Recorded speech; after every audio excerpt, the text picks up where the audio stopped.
Choosing to step back from a parent, especially one from the boomer generation, is one of the most profoundly difficult decisions many adults face.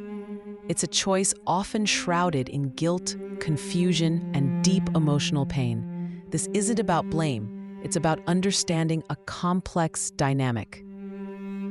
For many young adults and Gen Z, the idea of no contact with a parent can feel like an unthinkable betrayal.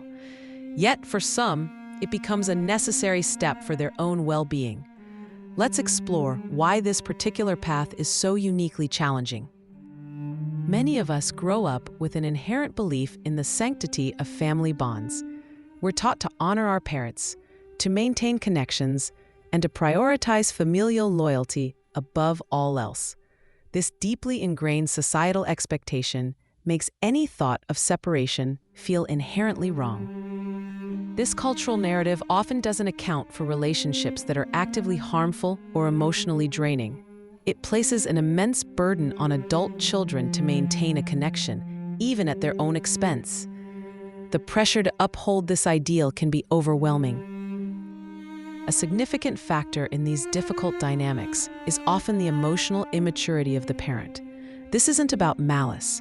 It's about a developmental stage where an individual struggles to regulate their own emotions, empathize with others, or take responsibility for their actions.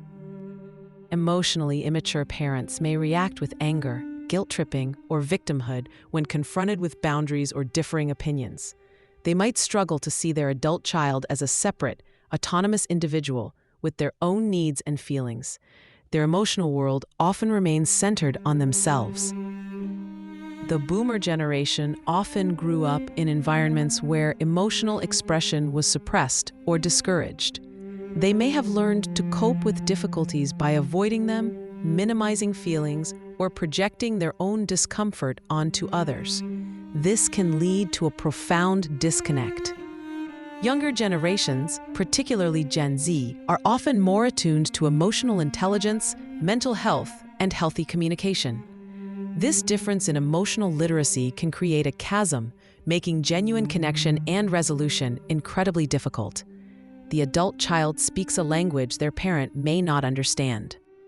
When a parent is emotionally immature, their adult child often becomes the primary recipient of their unregulated emotions. This can manifest as constant complaints, dramatic outbursts, or a persistent need for validation and emotional support from their child. The roles become reversed. The adult child may feel an immense unspoken pressure to manage their parents' feelings, to keep them happy, or to prevent their emotional collapse. This is an exhausting and unfair burden. It can lead to chronic stress, anxiety, and a profound sense of responsibility for another adult's well-being. The decision to go no contact is often met with intense guilt, both internal and external. Society and even other family members may reinforce the idea that you are abandoning your parent. This can trigger deep-seated feelings of disloyalty or selfishness.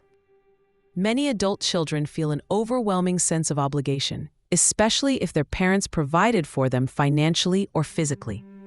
This obligation can overshadow the emotional toll the relationship takes. It becomes a powerful barrier to prioritizing one's own mental health. Stepping away from a parent, even a difficult one, means stepping into the unknown. There's fear of regret, fear of what others will say, and fear of the parent's reaction. The thought of severing such a fundamental tie can feel terrifying and permanent. There's also the fear of losing the good moments, however rare they may be.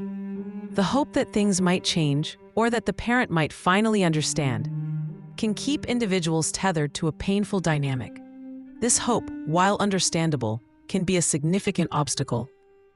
Maintaining a relationship with an emotionally immature parent can have severe consequences for your mental and emotional health. It can lead to chronic stress, anxiety, depression, and a diminished sense of self-worth. Your boundaries are constantly tested, and your needs are often unmet.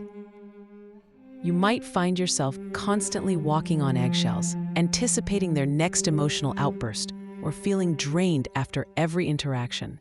This constant state of hypervigilance is unsustainable.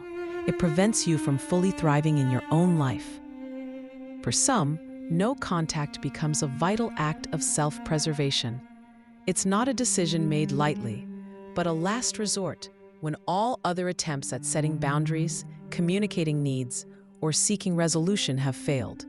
It's about protecting your peace and well-being. This choice is about acknowledging that you cannot change another person, especially if they are unwilling to acknowledge their own emotional patterns. It's about recognizing that you deserve a life free from constant emotional turmoil and invalidation. If you are considering or have already chosen no contact, please know that your feelings are valid. This is a deeply personal and often painful journey. Allow yourself to grieve the relationship you wished you had and the one you are letting go of. Seek support from trusted friends, a therapist, or support groups. You don't have to navigate this alone. Processing the complex emotions involved is crucial for your healing. Remember, prioritizing your mental health is not selfish, it is essential. This conversation is not about demonizing parents or severing ties without thought. It's about understanding the profound challenges that arise from emotional immaturity within families. It's about validating the experiences of adult children who are struggling. Ultimately, the decision to go no contact is a deeply personal one, made out of necessity for self-preservation. It requires immense courage and self-compassion. Remember, you are worthy of healthy, respectful relationships, and you have the right to protect your own well-being.